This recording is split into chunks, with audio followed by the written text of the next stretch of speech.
naman ano yung lulutuin kong ulam. So we as parents, I believe, talagang ano tayo being a responsible parents, talagang gusto natin i-make sure na meron tayong ihahain sa ating mga pamilya, sa ating mga anak. 'Di ba? Mai-provide natin yung kanilang mga pangangailangan, especially pagkain. But our scripture today, sa verse 27, reminds us that these are good things. You know, yung pagkain, tahanan, sasakyan.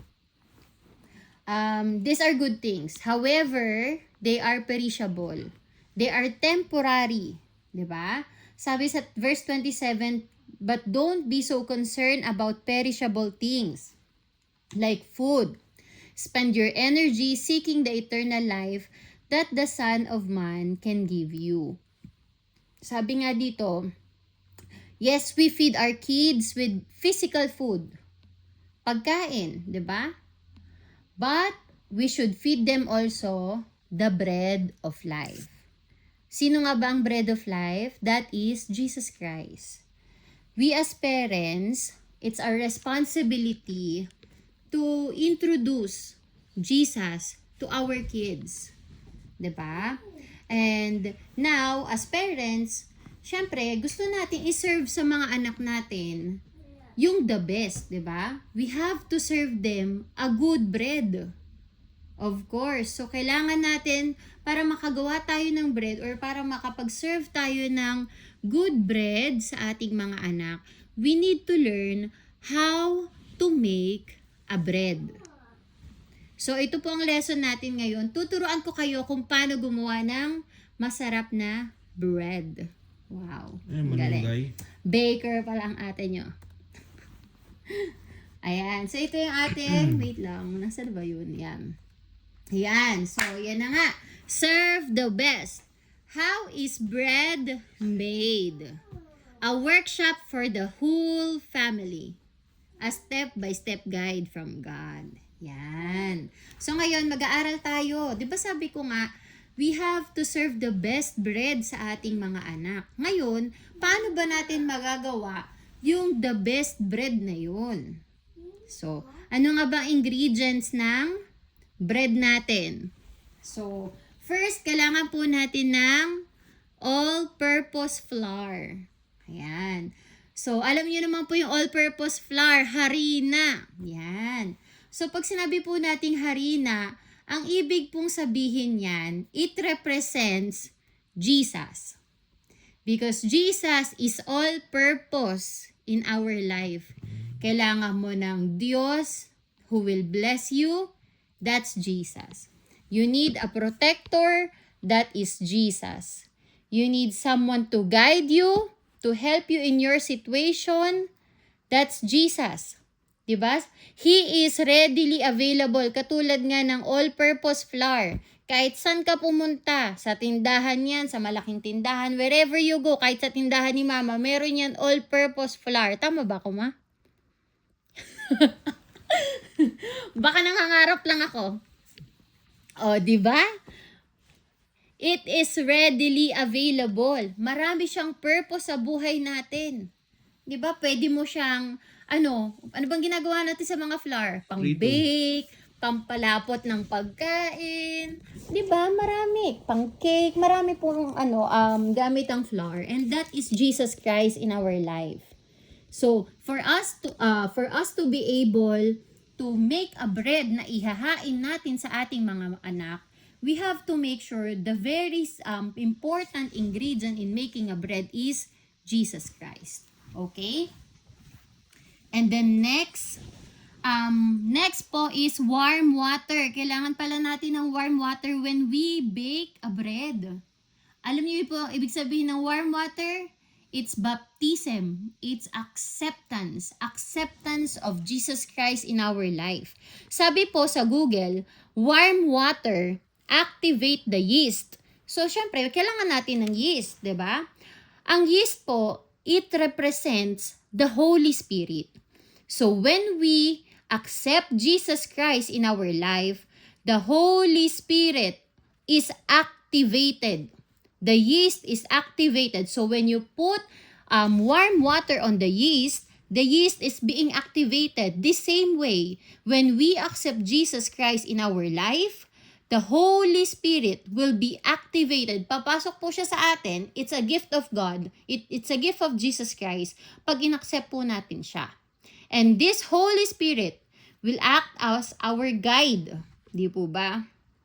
Next po, sugar. Kailangan pala ng sugar pag sa nagbe-bake tayo ng bread. Oo nga naman, no? Kasi alam niyo po ang ibig sabihin ng sugar. Sugar, it feeds the yeast. So, ibig sabihin, parang mas inaano niya, pinapalakas niya yung nung yeast. Ibig sabihin, sugar represents our quiet time to the Lord. Our devotion to the Lord. Because as we do our devotion to the Lord, the Holy Spirit in us is being fed. Mas lumalakas siya. Okay po? And then next po is salt.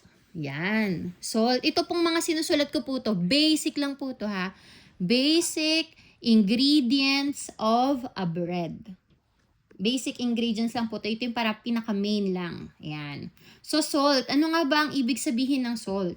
So, salt, when we put it on the bread, sa ingredients ng breads, it enhances the flavor of the bread. 'Di ba? So, para po sa akin, ang salt, it symbolizes prayer. It symbolizes that whatever life throws at us, we just have to pray so that our faith will be enhanced in the Lord. 'Di ba? So, yun po yung mga ingredients ha. Ito po yung isa-serve nating bread sa mga anak natin.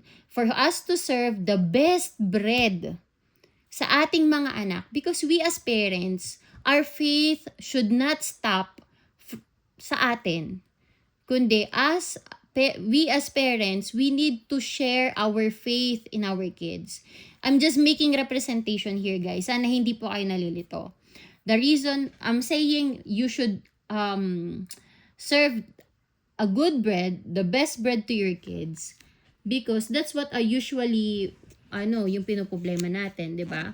But our verse today reminds us na hindi lang dapat pagkain ang pinoproblema natin, but also we have to understand na bukod sa pagkain, physical body, kailangan din po natin i-feed yung soul ng ating mga anak. And that is the good bread that I am saying, that we have to serve them. And for us to serve this good bread, we have to serve ourselves good bread too.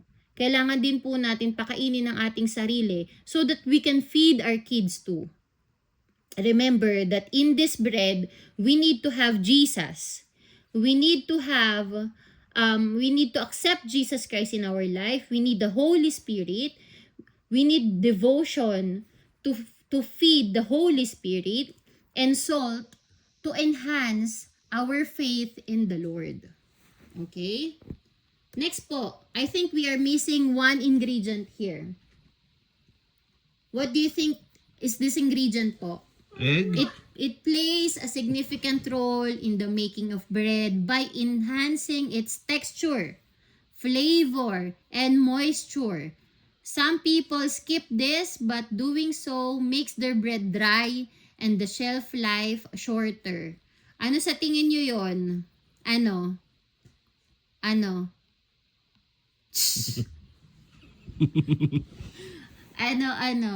Anong ingredient? Anong ingredient to?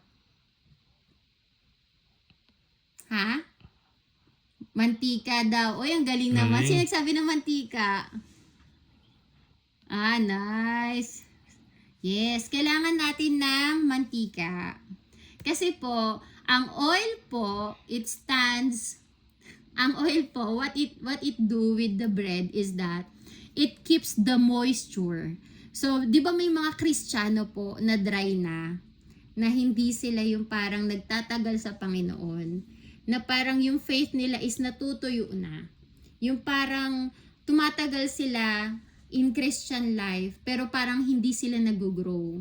Yung parang, alam niyo yun, naramdaman niyo na ba yun before? Yung parang, tumutuloy na lang kayo pero parang hindi na lumalalim yung faith ninyo. Yun po ang ginagawa ng oil. Ang ginagawa po ng oil sa bread, it gives moisture para hindi siya dry. Nakakain na po ba kayo ng bread na napaka-dry, na parang walang ka-moist-moist? Di ba po, pag kumain kayo ng bread, maganda rin yung parang moist siya. Kasi, parang tawag nito, mas masarap siya para sa akin. For example, kumain kayo ng, let's say, cookie. Pangit siya para sa akin kapag sobrang dry. Kasi parang tumitigas siya. 'Di ba? Ang oil, it helps or it gives moisture dun sa bread.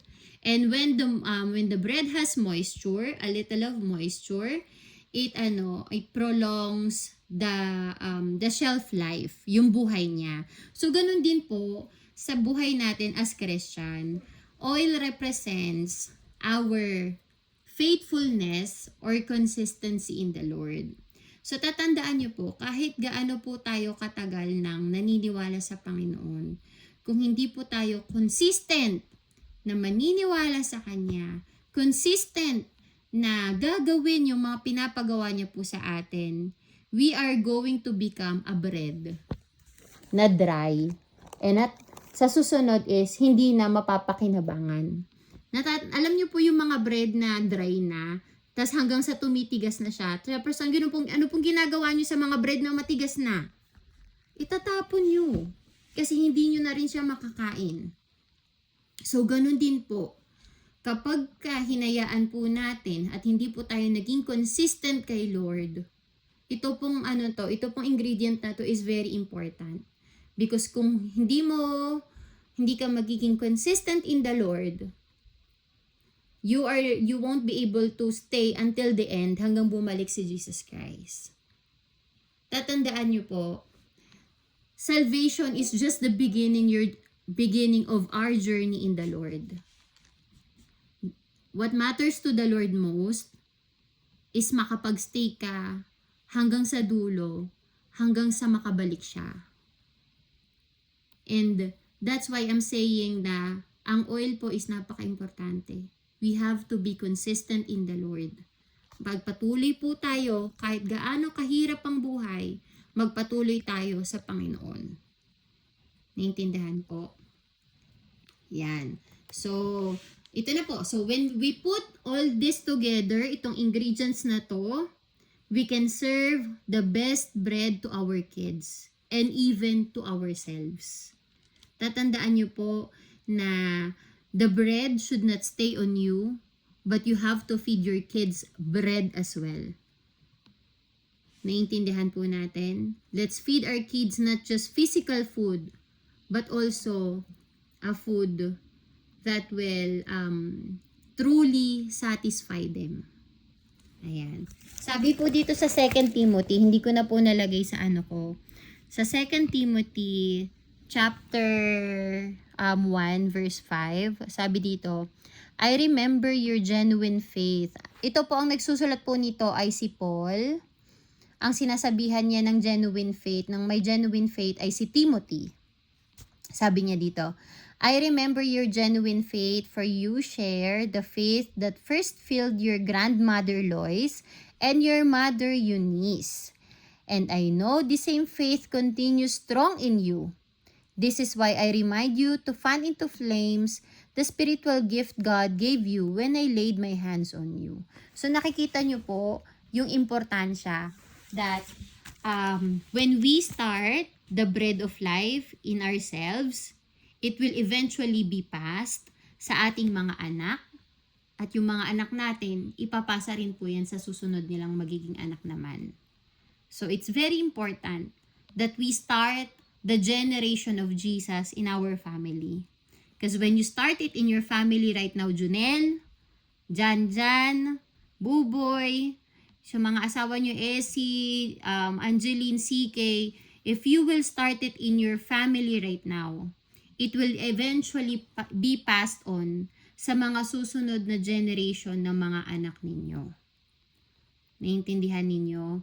So, yun yung sinasabi ko, that bread that is not, bread is perishable, bread that is not perishable bread that will give them life. Ano yan? Yung sinulat ko dyan.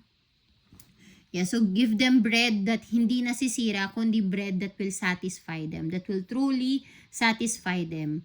And that is Jesus, the bread of life.